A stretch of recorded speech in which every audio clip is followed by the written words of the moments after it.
신명기 1장. 이는 모세가 요단 저쪽 숲 맞은편에 아라바 광야 곧 바란과 도벨과 라반과 하세롯과 디사압 사이에서 이스라엘 무리에게 선포한 말씀이니라. 호렙산에서 세일산을 지나 가데스 바네아까지 10하루길이었더라. 40째 해 11째 달 그 달 첫째 날에 모세가 이스라엘 자손에게 여호와께서 그들을 위하여 자기에게 주신 명령을 다 알렸으나 그때는 모세가 헤스본에 거주하는 아모리 왕 시온을 쳐 죽이고 에드레이에서 아스다롯에 거주하는 바산 왕 옥을 쳐 죽인 후라. 모세가 요단 저쪽 모압 땅에서 이 율법을 설명하기 시작하였더라. 자, 이제 민수기 강해에 이어서 오늘 신명기에 들어가기를 원합니다. 오늘 신명기 서론 말씀을 통해서 하나님께서 신명기를 통해서 우리에게 말씀하시는 것이 무엇일까요? 라는 제목으로 말씀을 전해드리려고 합니다. 오늘 우리 본문을 읽으신 것처럼 신명기 1절부터 5절까지 해서 이 신명기 전체의 내용의 서론적인 부분을 이야기하고 있습니다. 그것은 무엇인고 하니 이제 이스라엘 백성들의 1세대는 광야에서 불순종하다가 다 죽고 말고 이제 2세대만이 가나안 땅을 건너기 위해서 요단강 앞에 서 있습니다. 요단강 앞에 특별히 오늘 성경 본문에서는 모세가 요단 저편 숲 맞은편에 아라바 광야라고 했습니다. 아라바 광야라는 것은 사해 바로 위쪽에 있는 요단강 왼쪽 오른쪽에 있는 그 땅을 아라바 광야라고 하고 그것을 혹은 모압 평지라고 이야기도 합니다. 지금 모세는 오늘날로 하면 요르단 땅, 요단강의 바로 오른편에 있는 아라바 광야 모압 평지에서 이제 가나안 땅을 건너가려고 하는 출애굽 2세대들에게 마지막 유언의 말씀과 같은 설교를 지금 3편을 하고 있습니다. 그 이야기가 오늘 1절부터 5절까지 기록되어 있습니다. 심지어는 그 날짜까지도 분명히 이야기해 주고 있습니다. 오늘 서론 부분에서 몇 가지 중요한 사항을 좀 알고 넘어가기 원합니다. 이 신명기라는 말의 원래 원명, 히브리 원명은 하데바림이라고 합니다. 하데바라는 것은 그 말씀들이라는 뜻입니다. 모세를 통해서 하나님께서 가나안 땅, 젖과 꿀이 흐르는 땅에 들어가기 원하는 출애굽 2세대에게 주신 그 말씀들, 그걸 다시 한번 상고하고자 하는 것입니다. 이것을 70인령 셉투아진트 헬라 말로 섞여진 구약 성경에서는 듀토로노미온 이렇게 해서 율법의 복사 혹은 제2의 율법이라는 말을 썼습니다. 그래서 러시아 말에서도 버타라자 고니의 두 번째 율법이다 하는 이야기를 쓰고 있습니다. 우리말도 신명기는 새로운 하나님의 명령을 기록한 것이다. 그렇죠. 출애굽 1세대에게 시내산에서 율법을 전했지만은 1세대는 다 죽었기 때문에 이제 가나안 땅에 들어갈 주체가 되어지는 출애굽 제2세대들에게 이 말씀을 재차 새롭게 전달해 주었기 때문에 신명기라는 제목을 삼은 것입니다. 누가 이 신명기를 썼을까요? 의문의 여지가 없습니다. 모세입니다. 신명기 31장 9절에 보면 또 모세가 이 율법을 써서 여호와의 언약궤를 매는 레위 자손 제사장들과 이스라엘 모든 장로에게 주고라는 것을 보아서 모세가 이 신명기에 해당되는 모든 내용들을 이미 글자에 적어서 그들에게 전달해 주었다는 것을 알 수가 있습니다. 언제 기록했을까요? 아마도 죽기 전에 40년의 광야 생활이 끝날 무렵에 모압 평지에서 기록했을 것입니다. 약 한 달간에 거쳐서 기록했을 것으로 우리는 추정해 볼 수 있습니다. 만약 우리의 원력, 달력, 양력으로 이야기한다면 아마 주전 1406년경이 되지 않겠는가 하고 되게 고고학자들은 이야기를 하고 있습니다. 그럼 왜 이 신명기라는 글을 남겨놓았을까요? 앞에서도 언급한 것처럼 출애굽 1세대는 다 죽어졌고 2세대가 새롭게 가나안 땅에 들어가야 되는데 시내산에서 받았던 율법에 대해서 아는 것이 별로 없다는 이야기예요. 심지어는 왜 자기들의 아버지 세대는 다 하나님 앞에 심판을 받아 죽게 될 수밖에 없는가 하는 사실도 인식이 부족하다는 거예요. 여러분, 우리의 삶에 있어서 영적인 인식, 신앙에 대한 인식, 하나님에 대한 인식, 역사에 대한 인식은 굉장히 중요합니다. 여러분 의도적으로 여러분의 부모 세대가 예수를 믿는다면 아빠 엄마 어떻게 예수 믿었어요? 예수 믿고 나서 하나님께서 아빠 엄마의 삶 속에 하신 일이 뭐예요? 실패한 건 무엇입니까? 또 성공한 건 무엇입니까? 이거 의도적으로 물어본다면 부모님들이 굉장히 기뻐하고 성공과 실패담을 간증으로 다 들려줄 것입니다. 신명기는 이런 면에서 우리에게 굉장히 큰 교훈을 줍니다. 우리 자녀들에게 우리의 신앙의 역사를 전달해 주어라 하는 의미에서 굉장히 중요하고, 하나님이 우리에게 주신 명령의 말씀들을 순종했고 불순종했던 간증들을 들려주면서 너희들도 이러기 때문에 하나님의 말씀에 순종해야 된다는 것을 가르치는, 율법을 가르치는 것, 말씀을 가르치는 것. 그러면서 하나님 앞에 이제 우리가 하나님 앞에 결단하여 오직 하나님의 백성으로, 세상 백성이 아니라 사단의 백성이 아니라 하나님의 백성으로 살자 하는 언약을 체결하는 것까지도 매우 중요하다는 것을 말씀드리려고 합니다. 의도적으로 사실 지금 제가 세 가지의 핵심을 이야기한 것입니다. 신앙 간증, 신앙 역사의 간증, 두 번째 율법 말씀의 가르침, 세 번째 하나님과의 개인적인 언약의 체결. 이 세 가지가 사실 신명기 전체 흐르고 있는 중요한 주제라고 말할 수가 있습니다. 그래서 모세는 출애굽을 한 1세대는 죽고 2세대만 남았는데 그들이 이제 가나안 땅에 들어가기 직전에 세 편의 설교를 던져주고 있습니다. 첫 번째 설교가 뭔지 아십니까?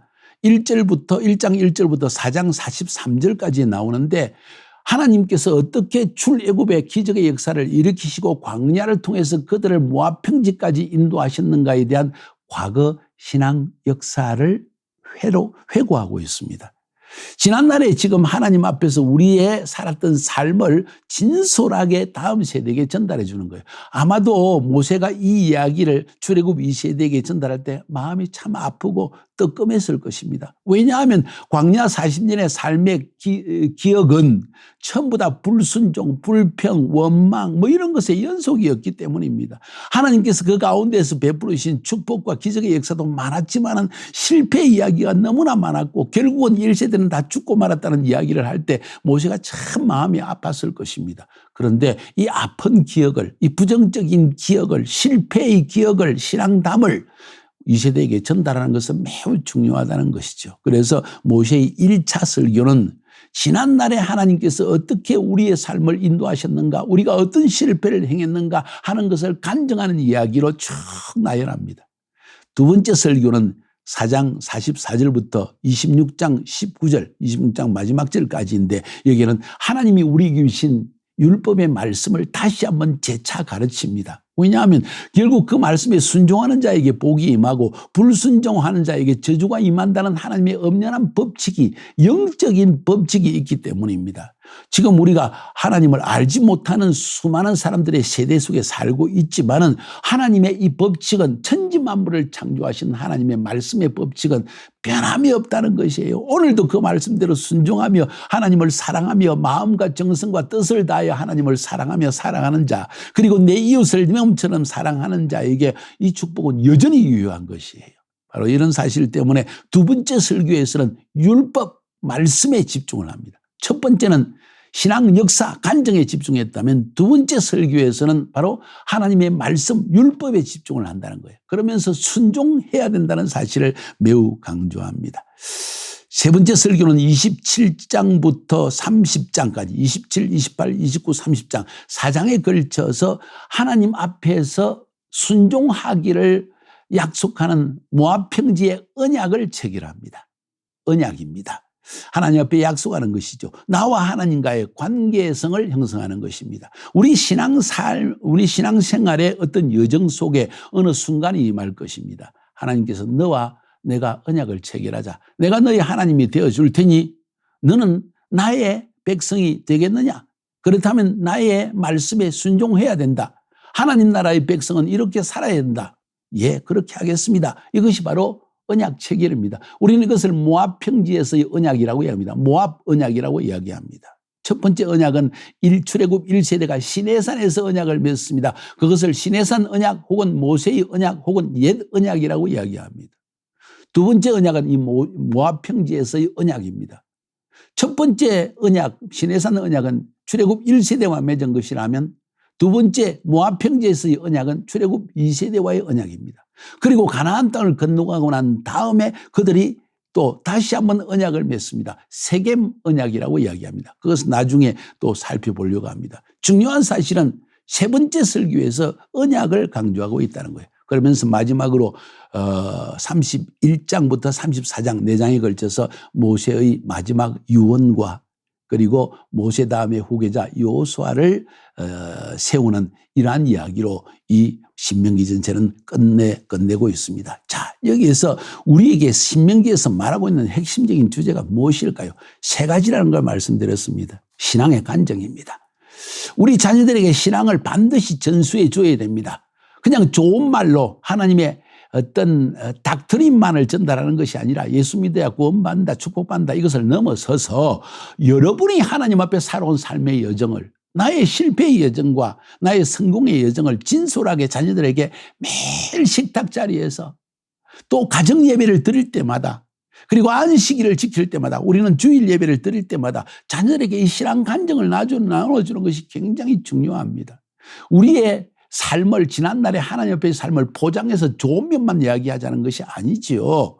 실패 육견함도 이야기해 줘야 그들도 실패할 때 이상하게 우리 가정에서 똑같은 실패가 반복되고 있구나. 이게 하나의 가게에서 내려오는 저주는 아닐까 하는 것도 생각해 보는 것 얼마나 중요한 일이겠습니까? 이것이 바로 자녀들을 멘토링하는 방법입니다. 우리의 과거의 신앙의 역사를 자녀들에게 전달해 주자는 이야기지요. 그것이 바로 신명기의 첫 번째 부분에서 중요한 핵심적인 내용들입니다.